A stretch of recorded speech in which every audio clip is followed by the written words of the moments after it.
আমাদের নিবন্ধন বাতিলের কোনো কিছু হবে, একদম আল্লাহর কসম এটা আমি জানতাম না। কারণ আমার সাথে কারো কোনো দ্বন্দ্ব কোনো নাই, কোনো দল নিয়ে আমার কোনো আসলে ইয়ে নাই। আমি তো আসলে টুনিরে চিনি, অত আগ পিছু জানি না। তো টুনির হলো একটা জিনিস আমার কাছে ছিল, তো যেহেতু ও আবার ডাকলো, আমি ভাবলাম যে জিনিসটাও দিয়ে আসি। তো ওখানে যাওয়ার পরে আমি এরকম একটা হুলস্থুল কাণ্ড দেখলাম, বুঝছেন, কিন্তু আমি কোনো কথা বলি নাই, একদম টোটালি।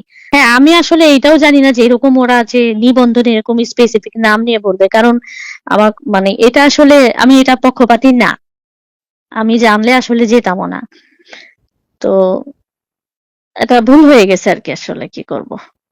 ওরা তো ধরেন আবার আন্দোলন রিড করবে, এই করবে সেই করবে, আমাকে তো যদি ডাকে আমি যাব না, এটা হলো মাথায়, যে নেক্সট টাইম ডাকলে আমি আর যাবো না। আমি এরকম একটা পরিস্থিতি পড়ে যাবো, আমি নিজেও বুঝি না, এটা আমার জন্য, এটা আমার ইমেজের জন্য খারাপ হয়েছে। কারণ ব্যাপারটা হয়েছে যে আমি তো আসলে কোনো এগুলো বুঝি না, রাজনীতি রাও বুঝি না, আর তাছাড়া হচ্ছে যে ব্যবসা, মানুষ ব্যবসা করে খাই, পেটে ভাতে বাঙালি, বুঝছেন, দিন আনি দিন খাই, এই টাইপের মানুষ। তো আমার আসলে ওগুলা নিয়ে কোনো ইন্টারেস্ট নাই।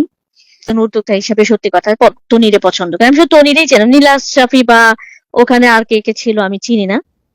তনিরে চিনি যে তো একজন ব্যবসায়ী, আমি একজন ব্যবসায়ী, তো সেই হিসাবে চিনি। আর ওর একটু আমি পছন্দ করি, কারণ হলো মানে ও একটু প্রতিবাদী, ধরেন কেউ কিছু বললো একটা গালি দিয়ে কথা বলতে পারে, সাহস, এটা সবার থাকে না। তো এই জন্য আমি পছন্দ করি একজন সাহসী নারী হিসাবে।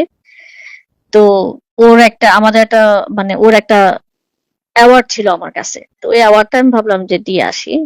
তো যাই হোক, এই এরকম একটা বাজে সিচুয়েশনে পড়ে যাও, নিজেও বুঝি না, করার পরে তখন আমার মনে হলো যে আসলে এখানে ঠিক হয় নাই। একে আল্লাহর কসম এটা আমি জানতাম না, আমি জানলে মোটেও যাইতাম না, কারণ কেন আমি যাব, তাই না? কারো কোনো দলের তোর সাথে আমার দ্বন্দ্ব নাই।